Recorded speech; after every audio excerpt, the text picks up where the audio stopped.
ISF এর আর খাম চিহ্ন থাকছে না, এখন অন্য কোন চিহ্ন নেবে। ওর প্রেমিকাকে দাঁড় করাচ্ছে ওর এগনেস্টে আরএসএমপি পার্টি, আরএসএমপির সভাপতি এই পশ্চিমবঙ্গ রাজ্যের। আমি বললাম আরএসএমপি মানে কি খাম চিহ্ন? তাহলে ওই খামটা ধার দিয়েছিলাম নওশাদ সিদ্দিকীকে, আজকের ওই খামটা আমরা কেড়ে নিয়েছি। আমি বুঝতে পারলাম না, সেই তো খামটা কেড়ে নিয়েছে মানে কি? বললো এবারে আর নওশাদকে আমরা এই খাম চিহ্ন দিচ্ছি না, ওর নতুন চিহ্ন খুঁজে নিতে হবে।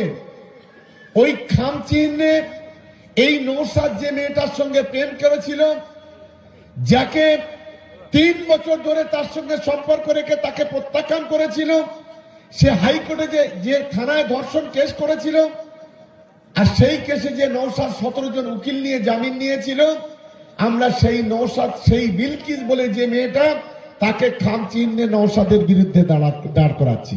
অবস্থা বুঝুন।